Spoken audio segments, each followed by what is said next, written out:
Soldiers. இவன் பார்க்க போற படம் பாத்தீங்க அப்படின்னா ஜாட். சரி, ஹிந்தி படம். என்ன சொல்ல அப்படின்னா இது ஒரு அஜெண்டா படம். இந்த பாலிடிக்ஸ்லாம் இருக்கும். நம்ம சேனல்ல பாலிடிக்ஸ்லாம் பார்க்க மாட்டோம் இல்லையா? அதில் பாலிடிக்ஸ்லாம் கழிச்சிட்டு படத்தில் இருக்கிற கேடுகட்ட சீன்களும் சில எச்சத்திரங்களையும் ஓட்டிட்டு என் மனசுல பட்ட கேட்க நினைச்ச கேள்வியை மட்டும் கேட்டு போயிடும். இந்த படத்துல ஹீரோ தான் சன்னி டியோல். இந்த படத்துல தலைவனுக்கு முக்கியமா கொடுத்த ஒரு ரோல் என்ன அப்படின்னா நடக்கிறது. தலைவன் பாட்டு சீல் நடப்பாரு, ஃபைட் சீல் நடப்பாரு, ட்ரைன் விட்டு நடப்பாரு, நடந்துனே இருப்பாரு. காம்படிஷன் நம்மளை அடிச்சுக்க ஆள் நினைச்சேன். இவன் டஃப் கொடுப்பான் போலதே. இந்த மாதிரி பாத்தீங்க அப்படின்னா பல கிரிஞ்சிஸ்கள் உள்ள இருக்கின்றன. ஆனால் என்னென்ன ஏதுன்றதை பத்தி தெளிவாக பார்க்கலாம். ஓகே சொல்ஜஸ், வீடியோல பார்த்து என்ன பண்றீங்க அப்படின்னா லைக் பண்ணிட்டு பெருசாக ஷேர் பண்ணி கொடுங்க. ஓரம் சொல்ல போயிடலாம். நான் கந்தசாமி. இந்த ஷோ கலாய் கந்தசாமி. படத்தில் பார்த்தீங்க அப்படின்னா படம் ஆரம்பிச்சு அரை மணி நேரம் கேச இதவே காட்டுவாங்க. அது வரைக்கும் என்ன காட்டுவாங்க? வேற என்ன, ஒரே அளவு செய்திகள் தான். என்ன கருமையா இது? தலையை வெட்டுறது, கழுத்தை வெட்டுறது. வில்லன் எப்படி பட்டவன் தெரியுமா? வில்லன் எத்தனை பேரை கொலை பண்ணிருக்கான் தெரியுமா?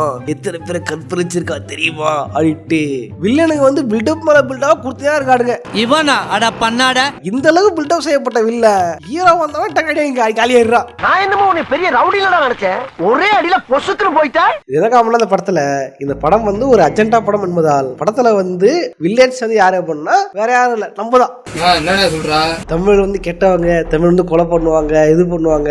இங்க இருந்து ஆந்திரா போயிட்டு ஆந்திரால மக்கள் இது பண்ணுவாங்க அப்படின்ட்டு இஷ்டத்துக்கு காத்துல கைத்து வச்சிருக்கேன் இந்த ஆக்டர். யாரா இவனுங்க?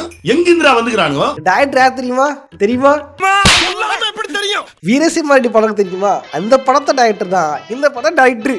அவரே தான் இவர், இவரே தான் அவர். அத கூட ஏதோ கதை ஏதோ சீன் ஏதாவது ஒண்ணு இருந்திருக்கும். இதுல இழுப்புடுங்க சைக்கிள்ஸ் கூட அது சுத்தமா இல்ல, ஒண்ணுமே இல்ல. ஏன்னா தலைவன் ஃபுல் ரேஜ் போல் பீஸ்ட் போல்ற மாதிரி ஃபுல்லா ரேசிஸ்ட் மோடுக்கு போயிட்டாரு. தமிழர் தான் கெட்டவங்க, ஆமா தமிழர் கெட்டவங்க, கொள்ளடிப்பாங்க, இது பண்ணுவாங்க. அப்ப நீங்க நாங்க அதை விட மோசமான இதெல்லாம் தெரியல. இப்ப பெரும்பாலும் படங்கள்ல ஒரு விஷயம் அதிகமா காட்டப்படுது. தமிழர் கெட்டவங்க. இந்தியா உலக தமிழ் சொன்னா சண்டை எதிராகனால இலங்கையில இருக்கிற தமிழர் கெட்டவங்க அப்படின்ட்டு எல்லாம் அப்பதான் காட்டிருக்கானுங்க. கொஞ்ச நாளைக்கு முன்னாடி தான் ராவி ஒண்ணு படத்தை போட்டு வெளுத்திருப்போம். அதுலயும் அதே கதை, இதுலயும் அதே கதை, அதே மாதிரி இல்ல. அவ்வளோ வன்மம்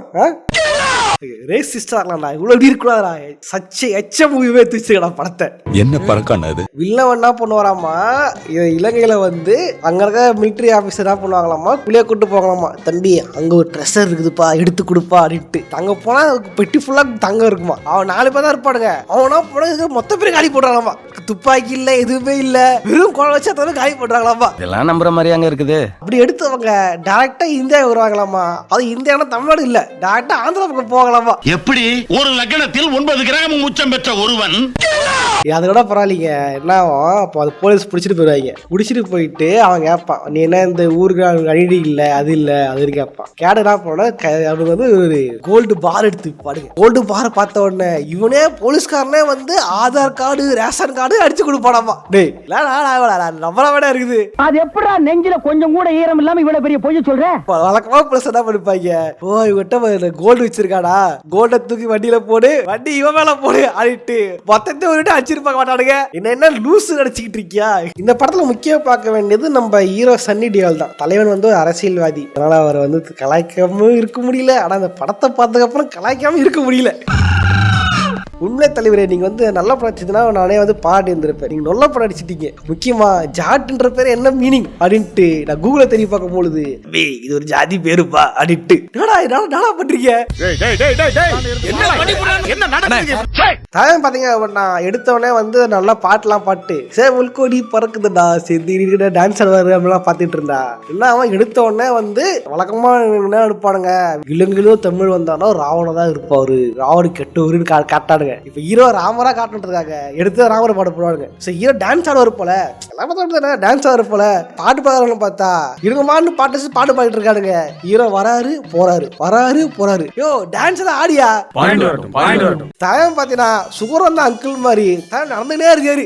சரிடா பாட்டு முடிஞ்சாதான் பொண்ணுன்னு பார்த்தா பாட்டு வண்டி ட்ரெயின் நின்றோம். அங்கிருந்து தலைவன் கிராமத்து நடந்துட்டு போயிட்டு இருக்காரு. இது கூட பரவாயில்லைங்க. அது ஹீரோக்கு நடக்கும் ஒரு கான்ஃபிளிக்ட் நடக்கணும் இல்லையா, பாயிண்ட் நடக்கணும் இல்லையா. ஆமா சிங்கம் படம் பாத்தீங்கன்னா ரோட் டஃப்பா இருக்கு, ரூட் டஃப்பா இருக்கு, வண்டி எடுக்க முடியாது டிரைவர் சொன்னா, வெதர் தப்பா இருக்கு, ஃபிளைட் எடுக்க முடியலட்டு பழைய சொன்னா நான் ரஃபா இருக்கு அப்படின்னா வரும்ல. சிங்கம்மாவெல்லாம் அந்த படம் தீன்னு போக முடியாது. ஆனா அது வேற. நான் பண்ணுவாராமா, எடுத்தவொடனே ஒரு ஆயா இருக்குமா, ஆயா கடையில போயிட்டு இட்லி சாப்பிடுவாராமா. ஆயா இட்லி சுட்டு தரும் பொழுது அங்க வந்து ரோடி வருவாங்களாமா, வந்துட்டு இட்லி தட்டி விட்டுருவாங்களாமா. இட்லி தட்டி விட்டத உடனே நான் பண்ணா, அடே தம்பி என்னடா பண்றீங்க போடா அப்படின்ட்டு, பாட்டே எனக்கு தட்டி இட்லியே வை அப்படின்னு சொல்லணும். என்ன பிரதர் பாத்து போக கூடாதா? அவனுகிட்ட போயிட்டு சாரி சொல்லு, என்கிட்ட சாரி சொல்லு, எனக்கு சாரி வேணும் அப்படின்ட்டு அவன்கிட்ட சண்டை போட்டுருப்பாரு. சாரிப்பா இங்கிலீஷ் தெரியாது. அங்க இருந்து இன்னொருத்தன் இவனோட பெரிய ஹெட் ஒருத்தர் இருப்பானாமா, அவன்கிட்ட போய் சாரி கேட்பாரு. அதுக்கப்புறம் அங்க இருந்து இன்னொருத்தன், ஆமா சாரிதான், அங்க இருந்து வில்லோட தம்பி ஒருத்தர் இருப்பான், அவன்கிட்ட போய் சாரி கேட்பா. அப்படி ஏண்டா கிட்லி தள்ளி விடுது வேற ஒருத்தன், அதை விட்டு ஊழல சாரி கேட்டுட்டு இருக்க. கடைசியில வில்லன் கிட்ட வருது, இது சாரி கேட்பா. அப்படி சாரி சொல்லுங்க, சாரி சொல்லி வந்து சாரி சொல்லணும் எனக்கு அப்படின்னு கேட்பா. அப்படி வில்லனா வந்து பெரிய மனசு பண்ணு, இந்த சாதனை திருப்போம் அப்படின்ட்டு சாகல அமைச்சிருவா. இந்தாங்க ஐடியா. இதுக்காக தலைவன் பாத்தீங்க அப்படின்னா சாரி கேக்குறன்ற பேர்ல கல்யாண வீட்டுலாம் போய் சண்டை போட்டு இருப்பாரு. ஏய் உங்களுக்கு சாரி கோசம் ஒரு கல்யாணத்தை நிறுத்திட்டியாடா? நல்லா இருக்க மாட்டேடா தம்பி, நல்லாவே இருக்க மாட்டேன். கரெக்டாக நேரத்தில் பார்த்தீங்கன்னா ஹீரோ வில்லன் சாய் சொன்னதுக்கு அப்புறம் ஹீரோ திரும்பி போகும்படி, திரும்பி போகும்போது தான் அவங்க வந்து புள்ள கத்து வச்சிருப்பானுங்க. திரும்பி வந்து ஏதோ ஒரு இன்சிஸ்ட் ஆகுது, ஏதோ தடங்கள் வருது அப்படின்ட்டு திரும்பி வருவா. அப்படி ஏய் இது எங்க பார்த்த மாதிரி இருக்கே, வேற எங்கேயும் இல்ல வேதாள பார்த்தலதான். ஏய் என்னடா இது ரேசிஸ்ட் படங்கள் முடிவு பட்டேன், இப்படி தமிழ் படம் ஆட்டிய போடுறேன். ஒரு பெரிய வில்லன் காட்டுறாங்க அப்படின்னா ஹீரோ கஷ்டப்பட்டு போராடினாருன்னா பரவாயில்ல, ஹீரோ வந்து இந்த அளவு கூட கஷ்டப்படல. நானே விசித்திரமான ஆளு. வந்து பாத்தீங்கன்னா வராரு அடிக்கிறாரு. இதுல வேற அரிப்பத்தரா மாதிரி காலுக்கு வந்து ஃபேன் விக்கிறானுங்க, புஷ் புகை போடுறானுங்க, அடிச்சா பறக்க விடுறானுங்க. இப்படி வச்சா படம் போகிறதுனா தோணும். என்ன இடிச்சவா நினைச்சிட்டியா இல்ல பைத்தியக்காரன் நினைச்சிட்டியா?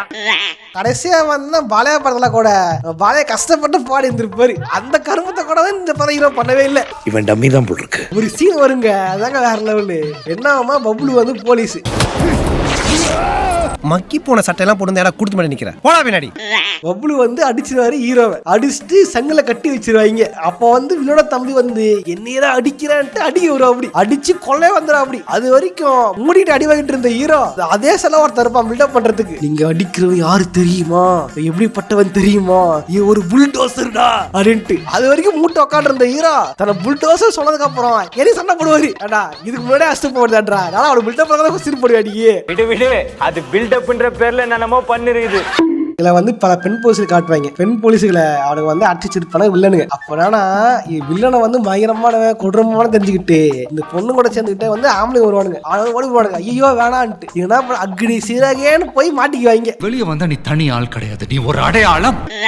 என்னவோ ஹீரோ வந்து யதார்த்தமான பொண்ணுங்களை விடுங்கன்னு கேட்க வில்லனும் பதார்த்தமா அமுச்சு வச்சிருவா. அப்படி அமுச்சு வச்சவ ரெசிடென்ட் 5ல வர ஜாம்பி ஃபைட் மாதிரி ஒரு ஃபைட் அமைச்சிருப்பான் ஆளாடி அட்டாக் பண்றதுக்கு. அந்த நேரத்துல என்ன ஆகும் அப்படின்னா அதுல இருந்து ஒரு பொண்ணை குத்தி போட்டுருவானுங்க. ஏடா குத்தி போட்டு ஏன்னா இப்போ ஒரு ஆபீஸ்ல கொலை பண்ணிட்டாங்க, என்ன பண்ணுவாங்க, பாடியா வீட்டுக்கு அமுச்சு வைப்பாங்க, துப்பாக்கி முழுக்க இது பண்ணுவாங்க. என்ன பண்ணுவாங்க, போற வழியில அங்கேயே பச்சிருவானுங்க பாடிய. டேய் ஏடா இது அப்ப வீட்டுல சொல்ல போட்டீங்களா? கரெக்டா கேக்குறது கேக்குறது கரெக்டா கரெக்ட் நட்டு மேட்டு பெண் போலீஸ் வந்து போயிட்டாங்க, அவங்க வீட்டுக்கு தான் பாடி கொடுக்கணும். ஆனா நீங்களே போய் பச்சிட்டீங்க, இது ஒரு அஃபென்ஸ்ரா. இது கேஸுக்காரங்களே நாங்க தான்டா, கேஸுக்கு பயப்படாதவங்களே நாங்க தான்டா, கேஸே நாங்க தான்டா.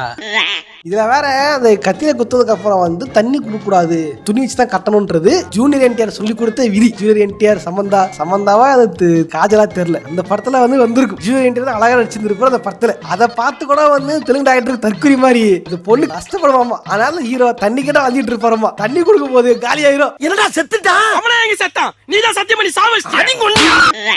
செகண்ட் ஹாஃப் மேல பாத்தீங்க அப்படின்னா படம் பார்க்க வந்தவங்க எல்லாரையுமே கிளப்பதில் நினைச்சுக்கிட்டு ஹீரோ வந்து காதுகளை கற்பழிக்கிறாரு. காதுகள் பாவம் இல்லையா? திடீர்னு அந்த லேண்டுக்குள்ள தோரியம்னு ஒரு இது இருக்காமா, அதை தோண்டி எடுக்கிறதுக்கோசரம் வந்து ஊரே காலி பண்றாரம்மா. இதுக்காக அந்த ஊருக்காரங்க சில பேர் வந்து வரல வெட்டிக்கிட்டு டேய் இது கத்தி பிரச்சனை இது. டேய் அட கடவுளே, ஆமாங்க கத்தில எப்படி நாலு விவசாயம் படிப்பாங்கல்ல, அந்த மாதிரி பிசைமர் வந்து வரல வெட்டிக்கு வைக்க. யார்டா நீ தமிழ் படத்தே ஆட்டையை போட்டு படம் எடுத்து வச்சிருக்கேன். யாரா நீ இவ்வளவு டேலண்டட் ஆகுற?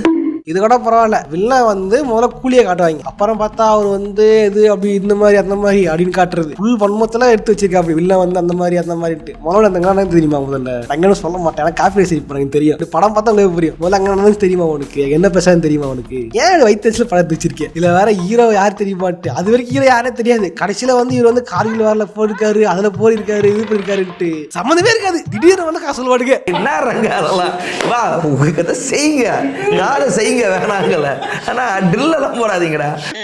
இந்த படத்துல ஹீரோவை போடுதல்றதுக்கு பல வாய்ப்புகள் இருக்கும். ஆனா கடைசி வரைக்கும் வில்லன் வந்து ஹீரோவை போட தள்ள மாட்டான். கடைசியில கூட வந்து ஒரு சீன்ல துப்பாக்கி நீட்டு கொலை பண்ண சான்ஸ் இருக்கும். அப்ப கூட பக்கத்துல கூட கொலை பண்ண தவிர ஹீரோவை சுற்றிக்கவே மாட்டான். இந்த படத்துல பாத்தீங்கன்னா முக்கியமான ஒரு சிபிஐ ஆபீசரா நம்ம ஜெயதேவ் வந்திருப்பா. அப்படி ஃபர்ஸ்டே பாத்தீங்கன்னா வரல வெட்டுற சீனு லெட்டர் தான் முதல்ல காட்டுவாங்க. நம்ம ராஜாமா செகாமி கிட்ட தான் இந்த லெட்டர் போகும். அவன் பிரைம் மினிஸ்டர் அதை பார்த்துட்டு இவனா படம் சென்ட்ரல் இருந்து ஆபீஸ் அமைச்சுடுவாங்க. யாராவது ஆபீசர்னு பார்த்தா அதான் ஜெயதேவ் பாபு.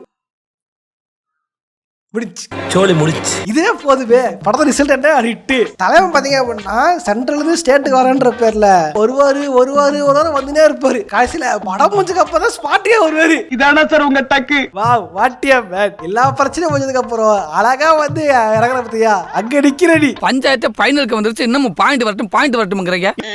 ஸோ என்ன வழியா பார்த்தீங்க அப்படின்னா இது கண்டிப்பாக ஒரு ரேசிஸ்ட் ஃபிலிம் தான். முழுக்க தமிழர்கள் மேலே வந்து வெறுப்பை ஒரு வன்மத்தில் எடுத்த ஒரு திரைப்படம் தான் இது. என்ன சொல்கிறேன் அப்படின்னா எல்லாருமே ஒன்று தான். நம்ம வந்து ஒருத்தரை கெட்டவளாக காட்டுறதுக்காக ஒரு ரேஸை வந்து ரொம்ப அடிமட்டத்தில் ரொம்ப கேவலமாக காட்டி பாடணுன்றது தேவையில்லாது தான். ஒருத்தர் மேலே நீங்கள் விசுவாசம் காட்டுறதுக்காக இன்னொருத்தரையும் அசிங்கப்படுத்துறீங்க. அன்பை வந்து பரப்புங்க, அதை விட்டுட்டு இந்த மாதிரி ஒரு வன்மத்தை வந்து பரப்பாதீங்க. என்ன அடிச்ச கேள்விக்கு ஆள் இருந்தாலும் இந்த அளவுக்கு காட்டுறீங்க. இந்த படத்தை கோசம் அவன்லாம் எதிர்த்து இது பண்ணானே தெரியல. இல்லை அப்புறம் பேசலாம், பேசினா எனக்கு பிரச்சனை வரும். எதுக்கு நமக்கு இருக்குடா வம்பு, இருக்கடா தெரியாம இருண்டு போயிரும்டா. நானே பஞ்சம் போல ஏற்றுக்கிறது வீடியோ போட்டு இருக்கேன். இது என்ன வச்சுன்னா தெரியுது அசிங்கப்படுறோம்ல, டேரக்டா அசிங்கப்படுத்துறாங்க, டேரக்டா வேணும்ட்டு அஜெண்டா பண்ணி நடக்கிறாங்கன்னு தெரியுது. பட் அதுக்கு நம்ம சரியா பேச முடியலன்னு தான் மனசு கஷ்டமா இருக்கு. விடுங்க, அது பேச விரும்பல. பயப்பரியா குமார்? முடிஞ்ச அளவுக்கு இந்த மாதிரி கேடுகட்ட கேவலமான திரைப்படங்கள் வந்து ரிலீஸ் ஆகாம இருந்தால் வந்து நல்லது என்று தோன்றுகிறது. இந்த படம் பார்த்துட்டு எனக்கு வந்து நைட்டு ஃபுல்லா மன உடைச்சல், அவ்வளோ கோபமாயிட்டு எனக்கு வர்ற கோவத்துக்கு டேபத்துக்கு அடிச்சு வச்சிடலாம் அந்த அளவுக்கு கடுப்பாயிருச்சு. இப்போ என்ன பண்றது, டேப் இஎம்ஐல ஓடுது, அடிக்க முடியல. ஸோ உண்மையில அந்த அளவுக்கு கடுப்பாயிருச்சு. உண்மையிலே வந்து இந்த படத்தில் ஏற்பட்ட வன்மத்தை வந்து கமெண்ட் பாக்ஸ் வந்து கமெண்ட் பண்ணுங்க. நீங்க எந்த அளவுக்கு வந்து மன உளைச்சல் ஆனீங்க அப்படின்ட்டு. நல்லா தான் இருக்கிறீங்க. ராஜமௌலாம் வந்து விஜய கொஜிமா கிட்ட எல்லாம் போய் நல்லா தான் பண்றீங்க. ஏன்டா எங்களை பார்த்தா ஒண்ணுமா யாரா நீங்க? நாங்க தான் ஒரு 1000 கோடி ரூபாய் படுகொலை கஷ்டப்பட்டுக்கிட்டு இருக்கோம். ஏன்னா விஜய கொஞ்சம் அளவுக்கு போறீங்க. உள்ள வைத்தா நல்லா பார்க்கும் பொழுது ஏன் வாட பிடிக்கிறானுங்க. ஐயோ ஏன் இப்படி வயிறு எரியுது உங்களுக்கு? ஓகே சஜஸ், இந்த மாதிரி வேற என்ன படத்தை போலாத காமஸ் கமெண்ட் பண்ணுங்க. உண்மையிலே இந்த மாதிரி படம் பார்த்தா உண்மையிலே அல்சரே வந்துச்சு. டாடி எடுத்துக்கூட தினமும் டாடி குச்சிட்டு வாழ்ந்துகிட்டு இருக்கேன். உண்மையே மனக்கவலையும் வருத்தத்தையும் கோபத்தையும் வன்மத்தையும் ஓகே முடிஞ்சதை காமெடியா சொல்லி நினைக்கிறேன். பிடிச்ச லைக் பண்ணுங்க, கொஞ்சம் ஷேர் பண்ணுங்க. இதே மாதிரியான இன்னொரு சோதனை சந்திக்கிறேன். பாய்.